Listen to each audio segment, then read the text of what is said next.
வாங்க திருத்தலம் வாங்க, எங்கும் உங்க உள்ளத்தில அருள் பெறுவீங்க. வாங்க வாங்க வாங்க திருத்தலம் வாங்க, எங்கும் உங்க உள்ளத்தில அருள் பெறுவீங்க. அன்பின் தலம், அருளின் தலம், பண்பின் தலம், இது இடைக்காட்டூர் திருத்தலம். அன்பின் தலம், அருளின் தலம், பண்பின் தலம், இது இடைக்காட்டூர் திருத்தலம்.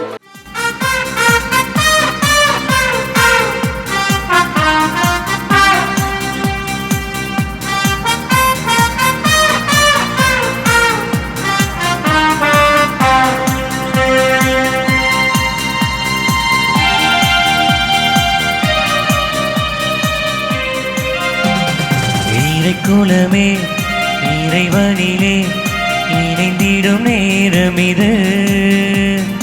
இறையருளே இதயத்திலே எழுந்திடும் வேலை இது. இறைக்குலமே இறைவனிலே இணைந்திடும் நேரம் இது. இறையருளே இதயத்திலே எழுந்திடும் வேலை இது. மகிழ்வுடன் வருவோம் அவர் இல்லம், மீட்பளிக்கும் ஊற்றில் பருகிடுவோம். கல்வாரி பலி இது, கருணையின் வழி இது, தேவனின் பேரன்பே. கல்வாரி பலி இது, கருணையின் வழி இது, தேவனின் பேரன்பே. நம் தேவனின் பேரன்பே. இறைக்குலமே இறைவனிலே இணைந்திடும் நேரம் இது. இறையருளே இதயத்திலே எழுந்திடும் வேலை இது.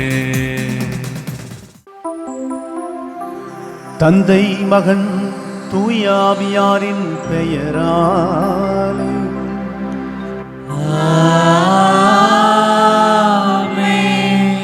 நம் ஆண்டவராகிய இயேசு கிறிஸ்துவின் அருளும் கடவுளின் அன்பும் தூயாவியாரின் நட்புறம் உங்கள் அனைவரோடும் இருப்பதாக. உம் ஆன்மாவோடும் இருப்பதாக.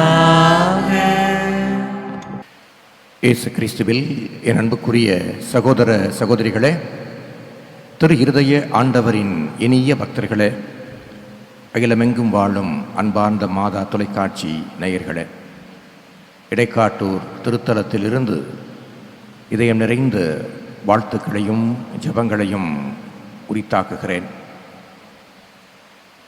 வெள்ளிக்கிழமை ஆண்டவருடைய திரு இருதயத்திற்கென்று அர்ப்பணிக்கப்பட்ட நாள்.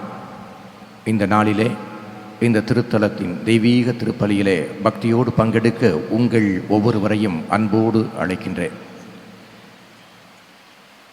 ஆண்டவருடைய வார்த்தை அனுதினமும் நம்முடைய வாசல் கதவுகளை எப்பொழுதும் தட்டி கொண்டேதான் இருக்கிறது. நாம் தான் பல நேரங்களிலே நம்முடைய செவிகளையும் நம்முடைய இதயங்களையும் திறப்பதில்லை. ஆண்டவர் ஒவ்வொரு முறையும் திறக்கப்படு என்கின்ற வார்த்தையை சொல்லி நம்மை திறக்க அழைத்து கொண்டே இருக்கின்றார். இன்றைய திருப்பலியும் அப்படிப்பட்ட ஓர் அழைப்பு என்பதைத்தான் இன்றைய நாளின் மைய செய்தி நமக்கு சொல்லுகிறது. இந்த நாளிலே நம்முடைய இதயங்களை தட்டுகின்ற அந்த இதய ஆண்டவருடைய குரலுக்கு நாம் முழுமையாக செவிமெடுக்க மன்றாடுவோம். நாம் ஒப்பு கொடுக்கின்ற இந்த தெய்வீக திருப்பலியிலே அந்த திரு இருதய ஆண்டவருடைய அடைக்கலத்திலே நம்மை, நம்முடைய குடும்பங்களை, நம்முடைய பிள்ளைகளை ஒப்படைப்போம். அவரது அருளும் ஆசீரும் நம்மை நிறைவாக நிரப்பட்டும். இந்த தெய்வீக திருப்பலியை நாம் தகுதியான விதத்திலே கொண்டாடுவதற்கு நமக்கு தடையாக இருக்கிற குறைகள், குற்றங்கள் இவற்றிற்காய் மனம் வருந்தி மன்னிப்பை இறைஞ்சி இப்பலியிலே பங்கெடுப்போம். எல்லாம் வல்ல இறைவனிடமும் சகோதர சகோதரிகளே, உங்களிடமும் நான் பாவி என்று ஏற்றுக்கொள்கிறேன். ஏனெனில் என் சிந்தனையாலும் சொல்லாலும் செயலாலும் கடமைகள் தவறியதாலும் பாவங்கள் பல செய்தேன். என் பாவமே, என் பாவமே, என் பெரும் பாவமே.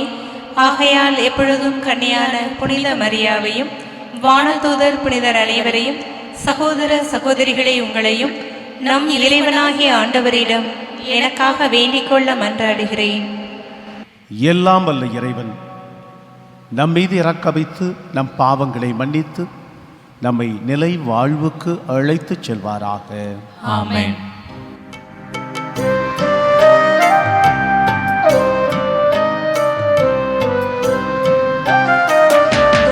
ஆண்டவரே இரக்கமாயிரும். ஆண்டவரே இரக்கமாயிரும். கிறிஸ்துவே இரக்கமாயிரும். கிறிஸ்துவே இரக்கமாயிரும். ஆண்டவரே இரக்கமாயிரும். ஆண்டவரே இரக்கமாயிரும். மன்றாடுவோமாக.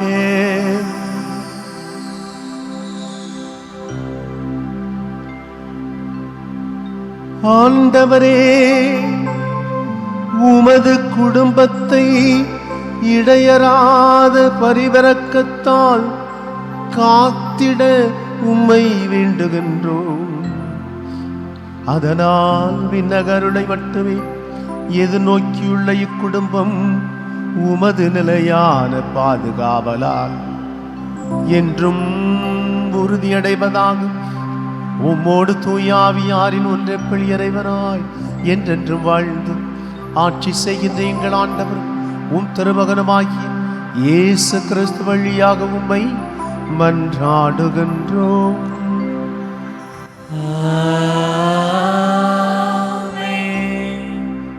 அரசர்கள் முதல் நூலிலிருந்து வாசகம். பிரிவு 11. இறைவார்த்தைகள் 29 தொடங்கி 32.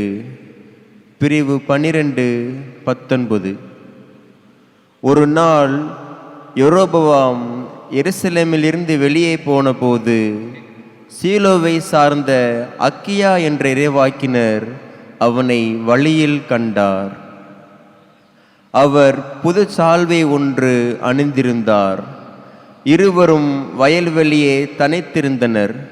அப்பொழுது அகியா தம் போர்த்தியிருந்த புது சால்வை எடுத்து அதை 12 துண்டுகளாக கிழித்தார். பிறகு அவர் யெரொபெயாமை நோக்கி பின்வருமாறு கூறினார்: இவற்றில் 10 துண்டுகளை உனக்கென எடுத்துக்கொள்.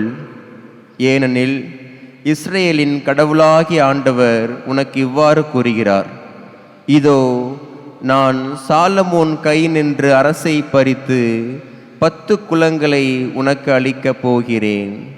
ஆயினும் என் ஊழியன் தாவீதை முன்னிட்டும் இஸ்ரேலரின் நகர்கள் அனைத்திலிருந்தும் நான் தேர்ந்து கொண்ட எருசலேம் நகரை முன்னிட்டும் ஒரு குலம் மட்டும் அவன் கையில் இருக்கும். தாவீதின் குடும்பத்திற்கு எதிராக அன்று கிளர்ந்தெழுந்த இஸ்ரேலர் இன்று வரை அவ்வாறே இருக்கின்றனர். ஆண்டவரின் அருள்வாக்கு. இறைவனுக்கு நன்றி. பதிலுரை பாடல். திருப்பாடல் 81.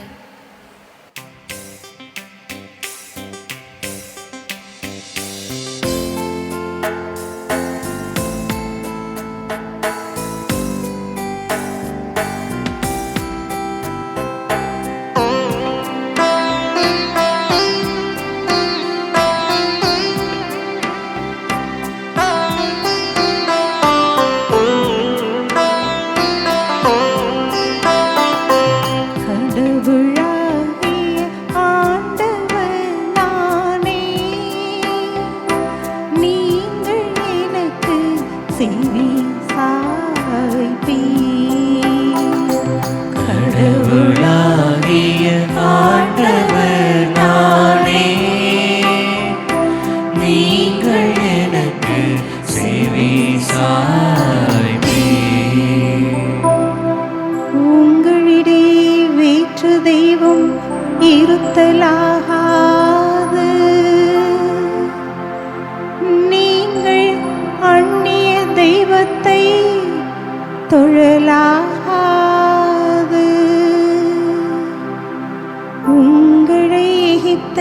நாட்டினின்று அழைத்து வந்த கடவுளாகிய ஆண்டவர் நானே.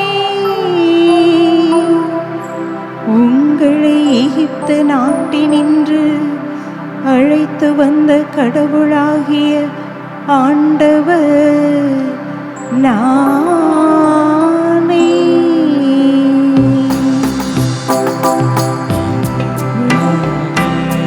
ஆண்டவர் நானே.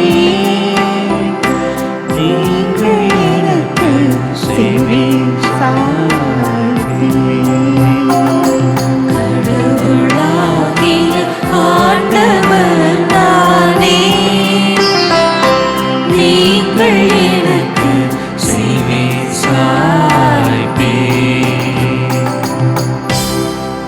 ஆனால் என் மக்கள் என் குரலுக்கு செவி சாய்க்கவில்லை. இஸ்ரவேலர் எனக்கு பணியவில்லை. எனவே அவர்கள் தங்கள் எண்ணங்களின்படி நடக்குமாறு அவர்களின் கடின இதயங்களிடமும் அவர்களை விட்டுவிட்டே. கடவுளாகிய ஆண்டவர் நானே. நீங்கள் எனக்கு செவி கடவுளாகிய ஆண்டவர் நானே. நீங்கள் எனக்கு செவி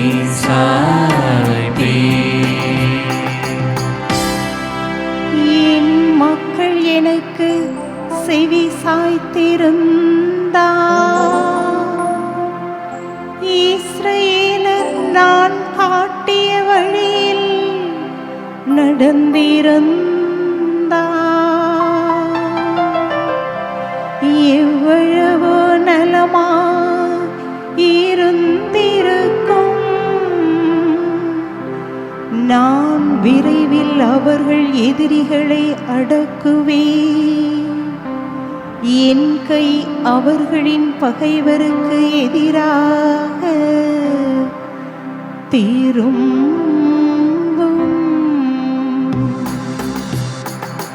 கடவுளாகிய ஆண்டவர் நானே. நீங்கள் எனக்கு செவி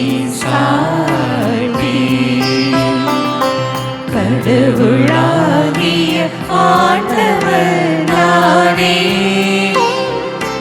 நீங்கள் எனக்கு செவி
எங்கள் இதயத்தை திறந்தருளும்.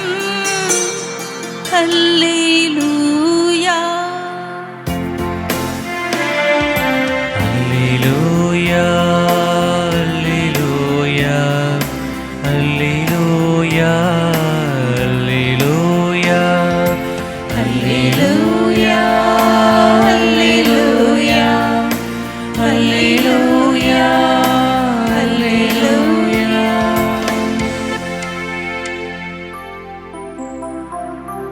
ஆண்டவர் உங்களோடு இருப்பாராக.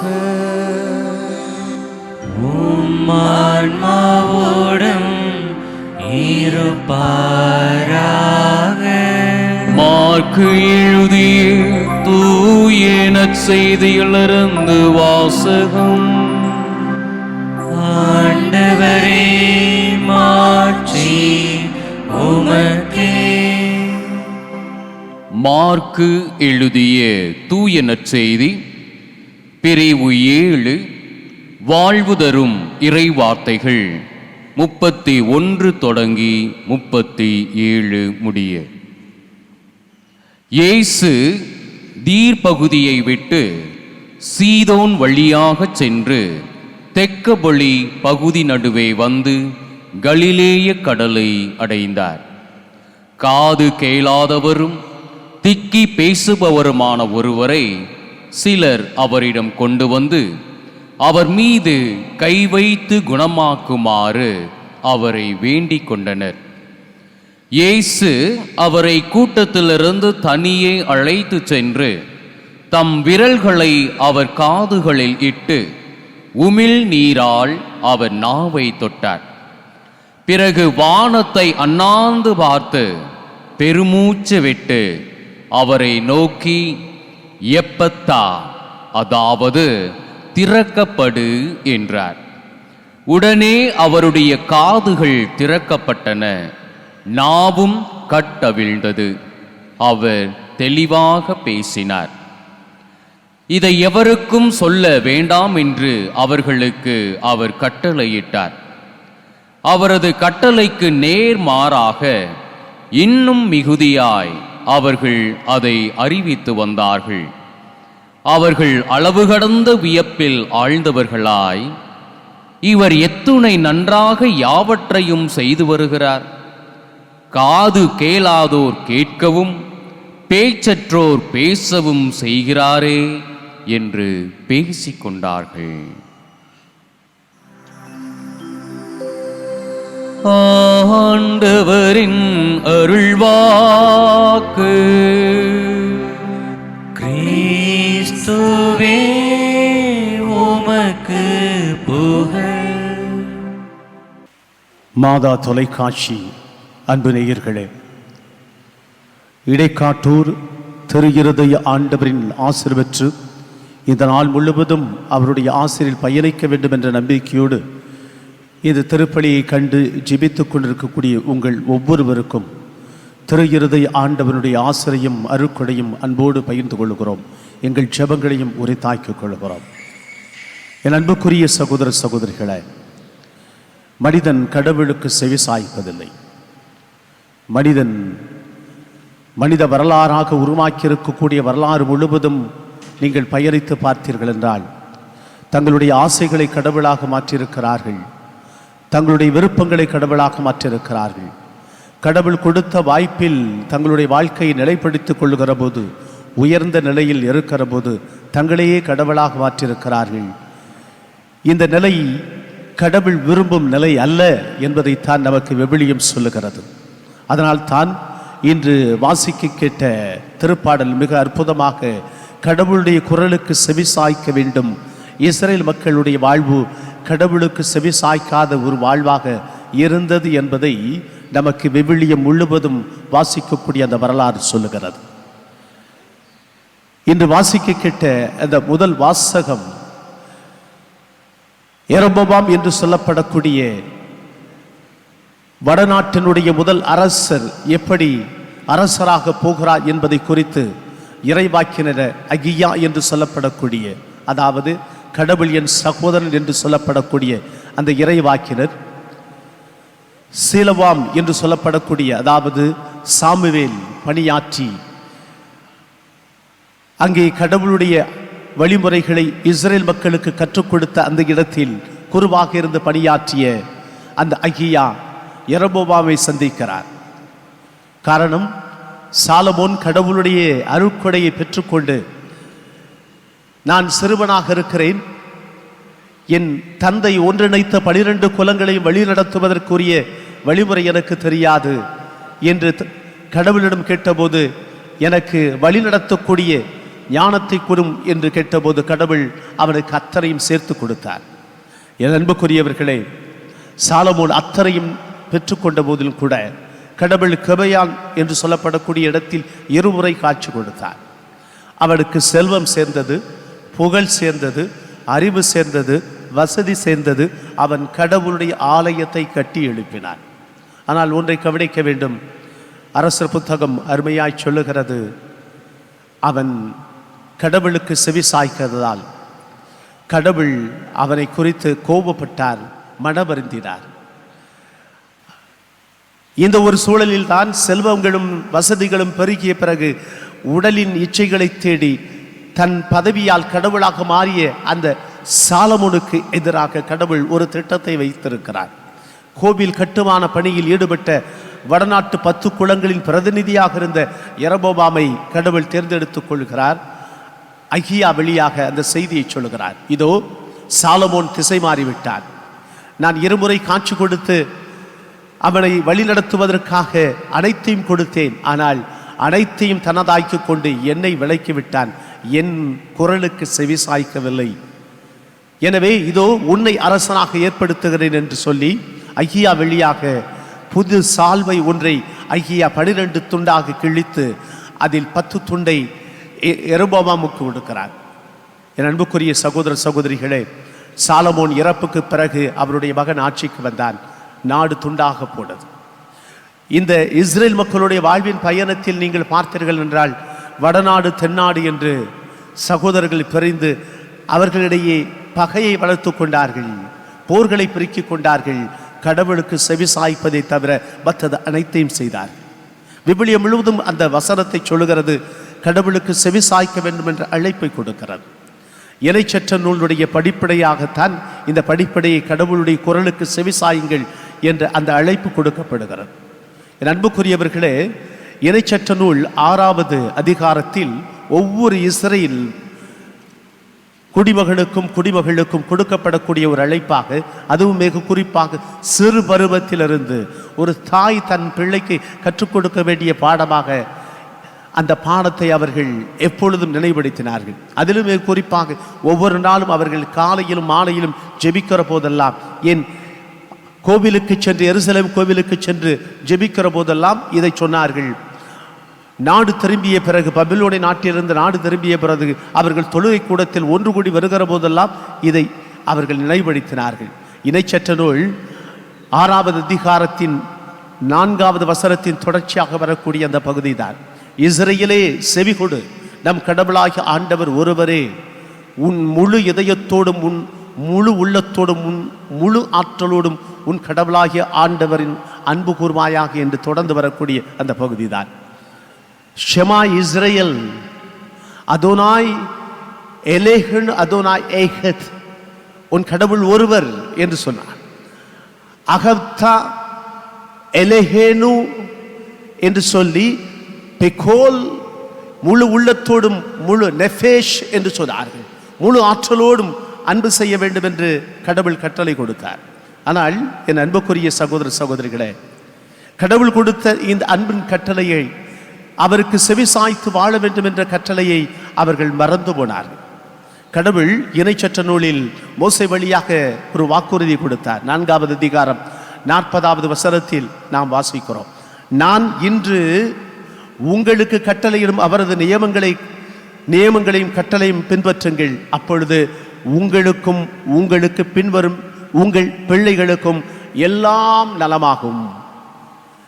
அதற்கடுத்து அந்த வசனம் தொடர்ந்து சொல்லுகிறது, மேலும் உங்கள் கடவுளாகிய ஆண்டவர் உங்களுக்கு எக்காலத்திலும் கொடுக்கும் மண்ணில் நீங்கள் நெடுநாள் வாழ்வீர்கள் என்று அந்த வாக்குறுதி கொடுத்தார்.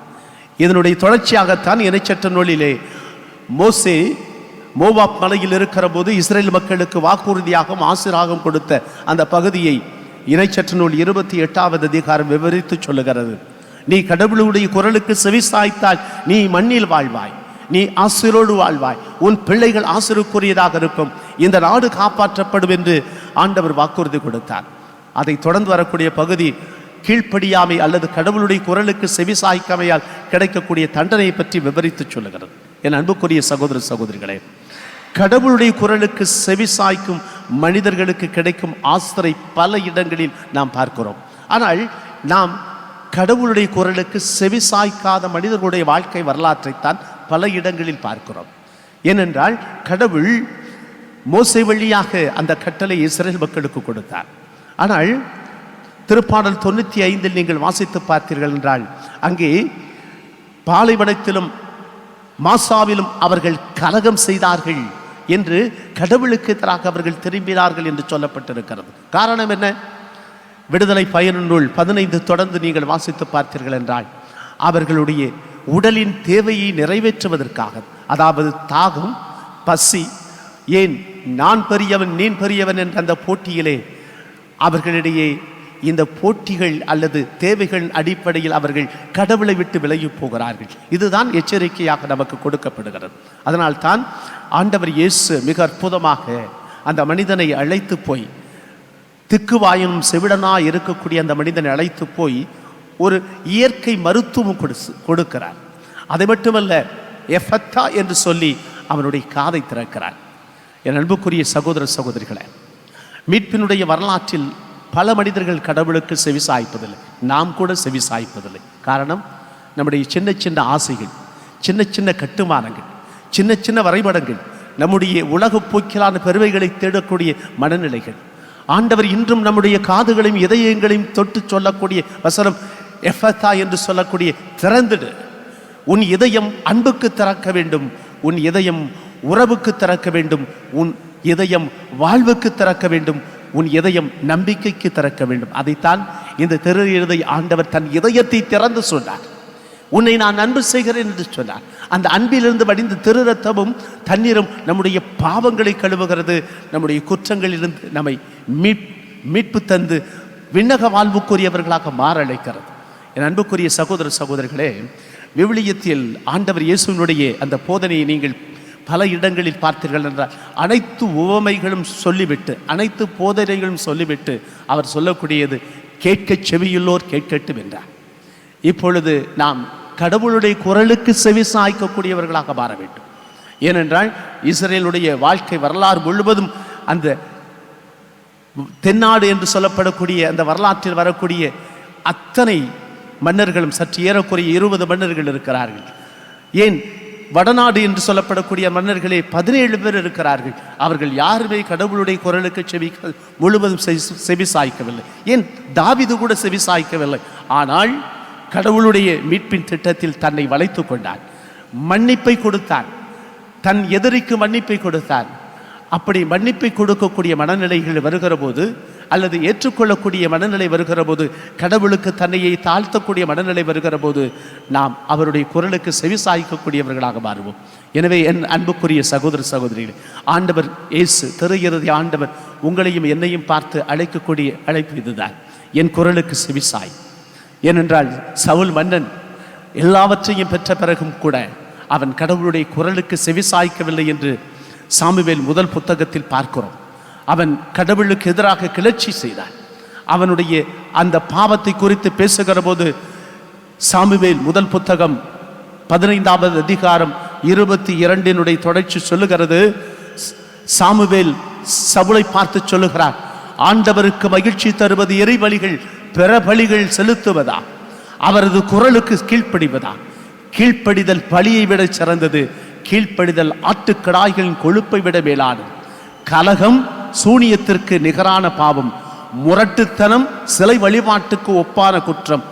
நீர் ஆண்டவரின் வார்த்தையை புறக்கணித்தீர், அவரும் உம்மை அரசு பதவியின் நீக்கிவிட்டார் என்று சாமுவேல் இறைவாக்காக சொன்னார். என் அன்புக்குரிய சகோதர சகோதரிகளே, அது மட்டுமல்ல, இந்த யெரொபெயாம் அவருடைய தன்னுடைய மனைவியை மகன் அபியா என்று சொல்லப்படக்கூடிய மகன் நோயுற்றிருக்கிற போது அந்த நிகழ்ச்சி முதல் அரசர் புத்தகம் 14 வாசிக்கிறோம். அவன் தன் மனைவியை அனுப்புகிறான். மனைவி அனுப்பி, நீ சீலோவாக்கு செல், எனக்கு ஆட்சியை தருவதற்காக கடவுள் வாக்குறுதி கொடுத்த அந்த அஹியாவிடம் போ, என் மகனுக்கு என்ன நேரும் என்று கேட்டபோது அந்த யெரொபெயாம் மனைவி உள்ளே நுழைகிற போது அவருடைய கால் தடி கேட்டவுடன், வா யெரொபெயாம் மனைவியே வா, உனக்கு நல்ல செய்தியாக வைத்திருக்கிறேன் என்று நினைத்து கொண்டு வருகிறாய். இல்லை, இதோ உன்னுடைய மகன் இறப்பான். அது மட்டுமல்ல, உன்னுடைய தலைமுறையில் வரக்கூடிய ஆட்சியாளர்கள் நாடோடிகளாக, சிறை கைதிகளாக, ஏன் வாழ்வில்லாத நாடில்லாத மக்களாக மாற்றப்படுவார்கள் என்ற ஒரு எச்சரிக்கையை அசிரிய மன்னனுடைய படையெடுப்பின் போது நாடு கடத்தல் நிகழ்ச்சி சற்று ஏறக்குறைய ஒரு 500 ஆண்டுகளுடைய வரலாற்றுக்கு முன்னைய நிகழ்வை சொல்லுகிறார். என் அன்புக்குரியவர்களே, அது நிகழ்ந்தது. இவர் சொன்னபடி சற்று ஏறக்குறைய 500 ஆண்டுகளுக்கு கழித்து அசிரிய மன்னர்கள் வந்தார்கள். ஒட்டுமொத்த 10 குலங்களையும் தூக்கி கொண்டு போனார்கள். இங்கே நமக்கு கொடுக்கப்படக்கூடிய அழைப்பு இதுதான். கடவுளுடைய குரலுக்கு செவி சாய்ப்போம். கடவுளுடைய குரலுக்கு செவி சாய்ப்பது என்பது நம்முடைய உடலின் ஆசைகளுக்கு அல்ல, நாம் சேர்க்கக்கூடிய பணங்களுக்கு அல்ல, நாம் வைத்திருக்கக்கூடிய சொத்துக்களுக்கு அல்ல, அல்லது அறிவால் சேரக்கூடிய அறிவுகளுக்கு அல்ல. நம் இதயத்துக்கு, இயேசுவின் இதயத்துக்கு, அந்த இதயத்துக்கு செவி சாய்த்தால் அங்கே மகிழ்ச்சி உண்டு. அந்த மகிழ்ச்சியில் அன்பு உண்டு. அதனால் தான் நமது ஆண்டவர் இயேசு கிறிஸ்து சொல்லுகிறார், நான் உங்களை அன்பு செய்தது போல நீங்கள் ஒருவர் மற்றவரை அன்பு செய்யுங்கள் என்ற அந்த அன்பு கட்டளைக்கு செவி சாய்த்தால் மகிழ்ச்சி இருக்கும், உறவு இருக்கும், நம்பிக்கை இருக்கும், நல்வாழ்வு இருக்கும். காலம் முழுவதும் கடவுள் நம்மை கரம்பிடித்து ஆசீர்வதிப்பார். இந்த இதய அன்பின் ஆசிரை பெற்றவர்களாய் தொடர்ந்து வாழ்வதற்கு ஜெபிப்போம். ஆமேன்.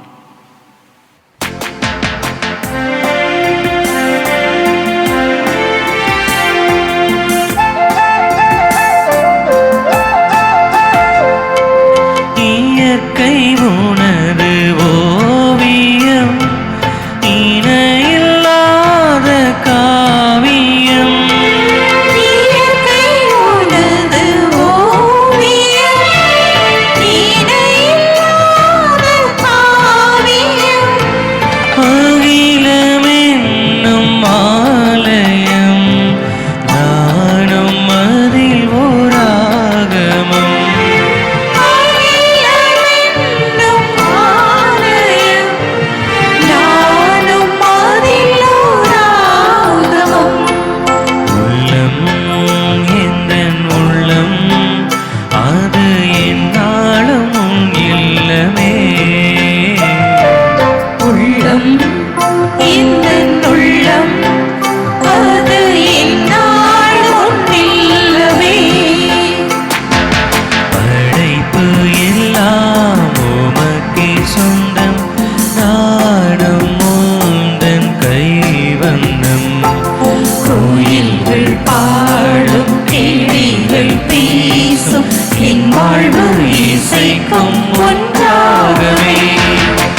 படைப்பு எல்லாம் உமக்கே சொந்தம், நானும் உந்தன் கைவண்ணம்.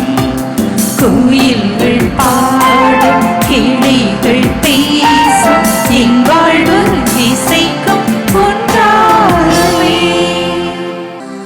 சகோதர சகோதரிகளை, என்னுடையதும் உங்களுடையதுமான பலி எல்லாம் அல்ல தந்தையாகிய இறைவனுக்கு ஏற்றதாகும்படி மன்றாடுங்கள். ஆண்டவர் தமது பெயரின் புகழ்ச்சிக்காகவும் மாட்சிக்காகவும் நமது நன்மைக்காகவும் புனித திரு அவை அனைத்தின் நலனுக்காகவும் உமது கையிலிருந்து இப்படியை ஏற்றுக்கொள்வாராக. ஆண்டவரே எங்கள் இறைவா, வலு குறைவுற்ற எங்களுக்கு உதவியாக இப்பொருட்களை படைத்திருக்கின்றீர். அதனால் இவை எங்களுக்கு நிலைவாழ்வின் அடையாளமாக மாறின அருள் புரிவீராக. எங்கள் ஆண்டவராகிய கிறிஸ்து வழியாக உம்மை மன்றாடுகின்றோம். ஆமென். ஆண்டவர் உங்களோடு இருப்பாராக. உம் ஆன்மாவோடும் இருப்பாராக. இதயங்களை மேலே எழுப்புங்கள். ஆண்டவரிடம் எழுப்பியுள்ளோம். நம் இறைவனாகிய ஆண்டவருக்கு நன்றி கூறுவோம். அது தகுதியும் நீதியுமானதே. ஆண்டவரே, தூயவரான தந்தையே, என்றென்றும் உள்ள எல்லாம் வல்ல இறைவா, எங்கள் ஆண்டவராகிய கிறிஸ்து வழியாக எந்நாளும் எவ்விடத்திலும் நாங்கள் உமக்கு நன்றி செலுத்துவது மெய்யாகவே தகுதியும் நீதியும் ஆகும். எங்கள் கடமையும் மீட்புக்குரிய செயலுமாகும். கிறிஸ்துவின் இறப்பினை நாங்கள் அன்போடு கொண்டாடுகின்றோம். உயிர்ப்பினை உயிராற்றல் உள்ள நம்பிக்கையோடு அறிக்கையிடுகின்றோம். மாட்சியுடன் அவர் மீண்டும் வருவார் என உறுதியோடு எதிர்நோக்குகின்றோம். ஆகவே புனிதர்வான தூதர் அனைவரோடும் சேர்ந்து நாங்கள் உம்மை புகழ்ந்தேத்தி முடிவின்றி ஆர்ப்பரித்து ஒரே குரலாய் பாடுவதாவது: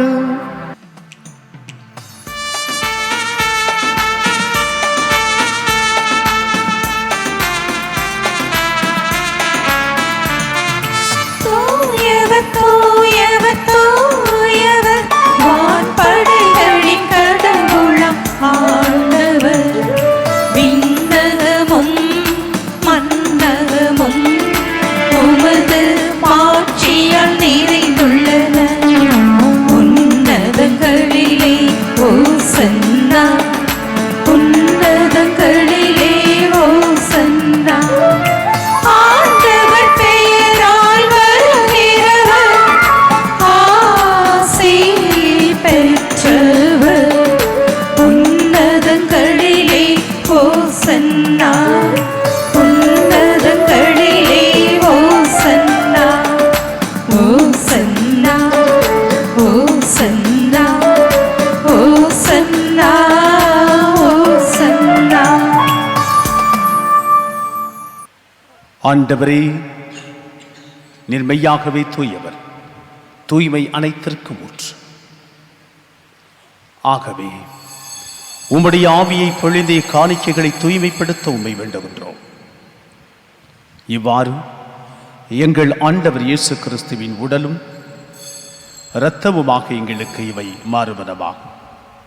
அவர் பாடுபட உலம் கனிந்து தம்மை கையளித்த போது அப்பத்தை எடுத்து நன்றி செலுத்தி அதை பிட்டு தம் சீடர்களுக்கு அளித்து கூறியதாவது: அனைவரும் இதிலிருந்து பெற்று உண்ணுங்கள், ஏனெனில் இது உங்களுக்காக கையளிக்கப்படும் என் உடல். இது உங்களுக்காக கையளிக்கப்படும் என் உடல்.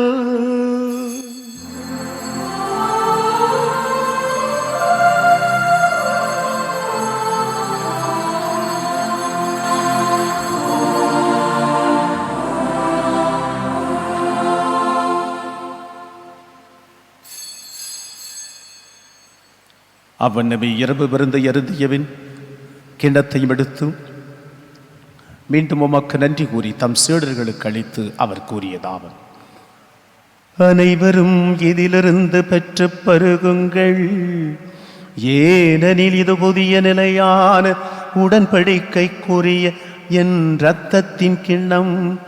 இது பாவ மன்னிப்புக்கென்று உங்களுக்காகவும் பலருக்காகவும் சிந்தப்படும். இதை என் நினைவாக செய்யுங்கள். இதை என் நினைவாக செய்யுங்கள்.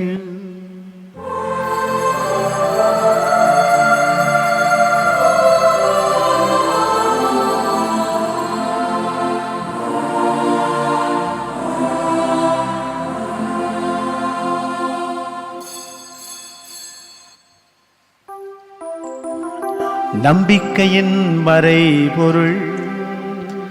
ஆண்டவரே, நீ வருமளவும் உமது இறப்பினை அறிக்கையிடுகின்றோம். உமது உயிர்ப்பினையும் எடுத்துரைக்கின்றோம். ஆகவே ஆண்டவரே, நாங்கள் கிறிஸ்துவின் இறப்பினை உயிர்ப்பின் நினைவு கூர்ந்து வாழ்வு தரும் அப்பத்தை மீட்பளிக்கும் கிண்ணத்தையும் உமக்கு ஒப்புக் கொடுக்கின்றோம். உம் திருமுனின்று உமக்கு ஊழியம் புரிய தகுந்தவர்கள் என எங்களை ஏற்றுக்கொண்டீர்.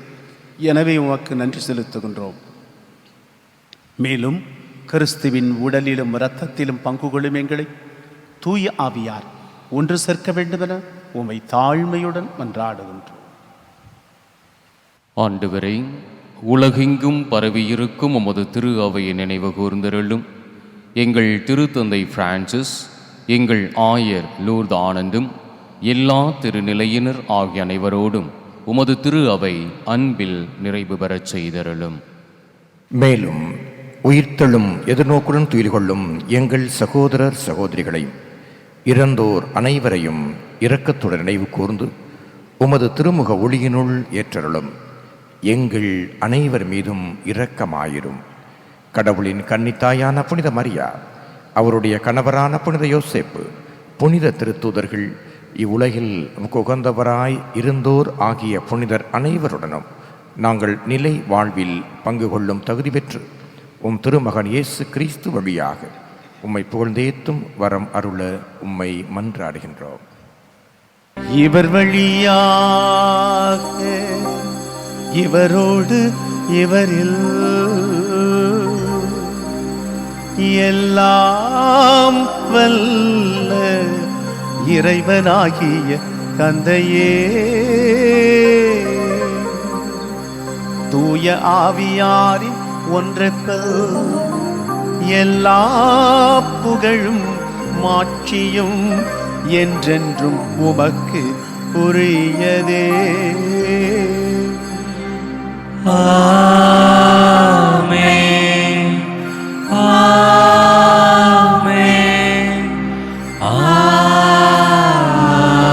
ஆமென்.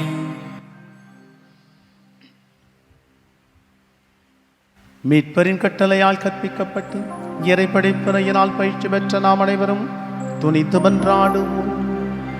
விண்ணுலகில் இருக்கிற எங்கள் தந்தையே, உமது பெயர் தூயது என போற்ற பெருக, உமது ஆட்சி வருக,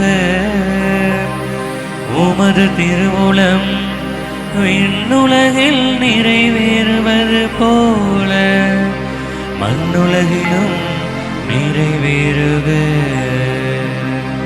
எங்கள் அன்றாட உணவை இன்று எங்களுக்கு தாரும். எங்களுக்கு எதிராக குற்றம் செய்வோரை நாங்கள் மன்னிப்பது போல எங்கள் குற்றங்களை மன்னியும். எங்களை சோதனைக்கு உட்படுத்தாதேயும், தீமையிலிருந்து எங்களை விடுவித்தருளும். ஆண்டவரை தீமை அனைத்திருந்தும் எங்களை விடுவித்து எங்கள் வாழ்நாளில் அமைதி கனிவுடன் அருள உம்மை மன்றாடுகின்றோம். உமது இரக்கத்தின் உதவியால் நாங்கள் பாவத்திலிருந்து எப்போது விடுதலை பெற்று யாதொரு கலக்கமின்றி நலமாயிருப்போமாக. நாங்கள் எதிர்நோக்கியிருக்கும் பேரின்பத்துக்காகவும் எம் மீட்பராகிய இயேசு கிறிஸ்துவின் வருகைக்காகவும் காத்திருக்கின்றோம். ஏனெனில் ஆட்சியும் வல்லமையும் மாட்சியும் என்றென்றும் உமதே. ஆண்டவரே இயேசு கிறிஸ்துவே, அமைதி உங்களுக்கு விட்டுச் செல்கிறேன், என் அமைதியையே உங்களுக்கு அழைக்கிறேன் என்றும் திருத்தூதர்களுக்கு மொழிந்தீரே. எங்கள் பாவங்களை பாராம் உமது திரு அவையின் நம்பிக்கையை கண்ணோக்கி உமது திருவுளத்திற்கேற்ப அதற்கு அமைதியையும் ஒற்றுமையும் அளித்தருள்வீராக. என்றென்றும் வாழ்ந்து ஆட்சி செய்கின்றவர் நீரே. ஆமென். ஆண்டவருடைய அமைதி உங்களோடு என்றும் இருப்பதாக. உம் ஆன்மாவோடும் இருப்பதாக. ஒருவருக்கொருவர் கிறிஸ்துவின் அமைதியை பகிர்ந்து கொள்வோம்.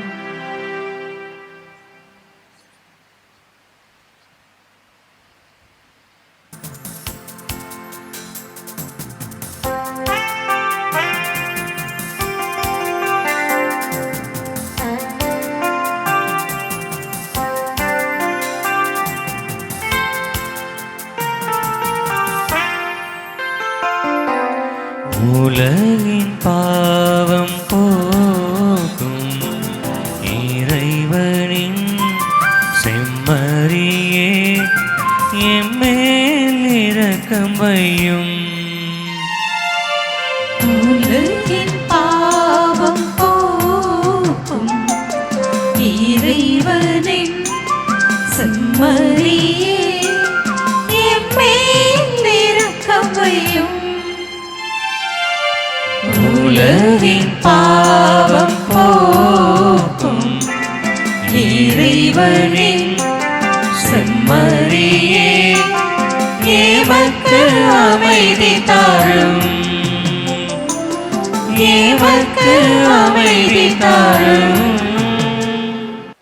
இதோ இறைவனின் செம்மறி, இது உலகின் பாவங்களை போக்கக்கூடியவன்.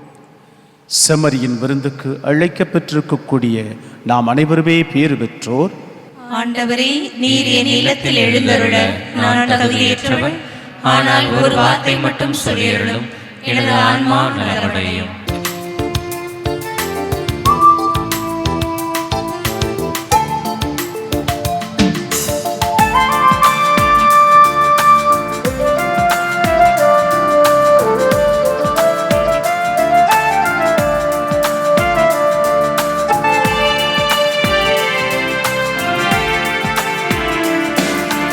பாலைவன பயிராய் வாடி நின்ற வேலை பாய்ந்து வரும் வெள்ளமாய் நீயாகினாய்.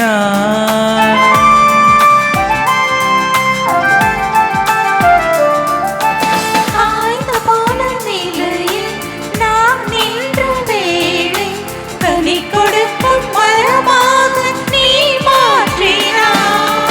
உயிரே உயிரே என்னில் இன்று கலந்திடவா, உறவே உறவே இனில் மனிதனவா. என் வாடிய நெஞ்சம் முந்தன் வரவால் இனிதாய் போக்கும். நீ பாடிய நெஞ்சம் முந்தன் வரவால் இனிதாய் போக்கும். உயிரே எந்தன் உயிரே என்னில் ஒன்றாய் கலந்துவிடு, உன்னால் வாழும் உயிரை இனிதாய் என்று ஆக்கிவிடு. உயிரே எந்த உயிரே என்னில் ஒன்றாய் கலந்து விடு, உன்னால் வாழும் உயிரை இனிதாய் என்று ஆக்கிவிடு. உணவாய் என்னில் நீ வரும் வேளை உலகே இனிதாய் மாறிடும் நாளை. உணவாய் என்னில் நீ வரும் வேளை உலகே இனிதாய் மாறிடும் நாளை. உயிரே எந்தன் உயிரே என்னில் ஒன்றாய் கலந்துவிடு, உன்னால் வாழும் உயிரை இனிதாய் என்று ஆக்கிவிடு. நன்றியோடு மன்றாடுவோம். இறைவா, ஒரே அப்பத்திலும் ஒரே கிண்ணத்திலும் நாங்கள் பங்கேற்க திருவுளமானீரே. அதனால் கிறிஸ்துவுக்குள் நாங்கள் ஒன்றிணைக்கப் பெற்று உலகின் மீட்புக்காக நற்கனி தந்து மகிழ்ந்து வாழ எங்களுக்கு அருள் புரிவீராக. எங்கள் ஆண்டவராகிய கிறிஸ்து வழியாக உம்மை மன்றாடுகின்றோம். ஆமென். ஆண்டவர் உங்களோடு இருப்பாராக. உம் ஆன்மாவோடும் இருப்பாராக. எல்லாம் வல்ல இறைவன் தந்தை, மகன், தூயாவியார் உங்கள் அனைவரையும் ஆசிரால் நிரப்பி என்றும் வழிநடத்துமாறாக. ஆமென். சென்று வாருங்கள், திருப்பலி நிறைவேறிற்று. இறைவனுக்கு நன்றி. இடைக்காட்டூர் இயேசுவின் திருஇருதய திருத்தலத்தில் வேண்டப்படும் சிறப்பு வேண்டுதல் ஜெபம். எல்லாம் வல்ல இறைவா, இயேசுவின் திருஇருதயமே, முது பக்தர்களாகிய எங்கள் தேவைகளை நீர் நிறைவேற்றவும், இறந்து போன எங்கள் உறவினர் அனைவரையும் நினைவு கூறவும் உம்மை மன்றாடுகிறோம். நவவிலாச வான தூதர்களான தூதர், அதிதூதர், பத்திராசனர், ஞான கிருத்தியர், பிராதமிகர், பலவத்தர், சத்துவகர், ஞானாதிக்கர், பக்தி சுவாளர்களே, திருத்தலத்தில் நினைவு சின்னங்களோடு வீற்றிருக்கும் அப்போஸ்தலரான புனித பார்த்தலேமையு, புனிதர்களான லாரன்ஸ், திருமுழுக்கு அருளப்பர், சிம்போரியன், ஜெர்மன், லியோலா இஞ்ஞாசியார், அலோசியஸ் கொனசகா, ஞானப்பிரகாசியார், பிரான்சிஸ் சவேரியார், Sales Francis, Assisi Francis, Chantal Francis, ஹோட்டோ பிரான்சிஸ், பிளாசிட், பத்திநாதர், கிளமெண்ட், செலஸ்டின், கவுடன்சியஸ், மார்டியர், அமாற்றர், மார்சியல், டினோனஸ், கொலம்பியர், விக்டர், ஜஸ்டின், அருளானந்தர், லியோபோல்டோ, மரிய வியானி அருளப்பர், Clara, Juliana, Chantal, Margaret Mary, Ursula, Christina, Rose, Colette, Teresa, Magdalene, மார்த்தாள், பிலோமினாள், சோரேல் ஆகியோர்களே, அருள் தந்தை ஃபெர்டினண்ட் அடிகளாரே, இன்னும் நினைவு சின்னங்களாக எங்கள் வீற்றிருக்கும் புனிதர்களே, நீங்கள் எல்லோரும் எங்களுக்காக பரிந்து பேச தயவாய் வேண்டுகிறோம். ஆமேன். எல்லாம் உமக்காக, எல்லாம் உமக்காக, எல்லாம் உமக்காக.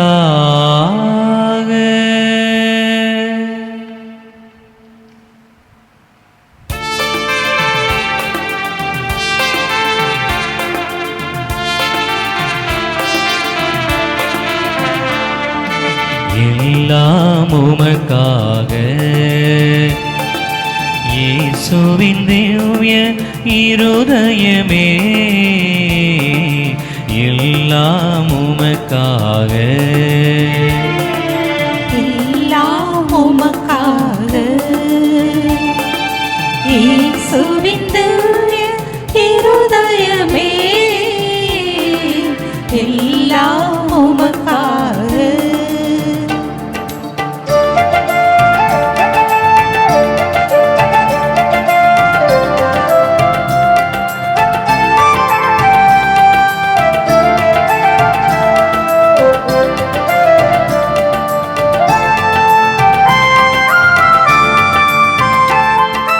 எந்தன் சிந்தனை சொல்லனைத்தும், எந்தன் செயல்கள் ஒவ்வொன்றும்,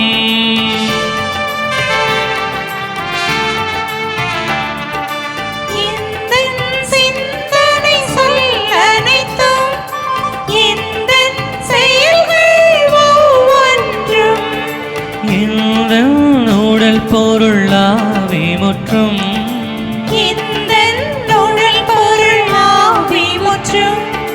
உன் புகழ் அதிமிக மகிமைக்கு, எல்லாம் உமக்காக, இயேசுவின் திவ்ய இருதயமே,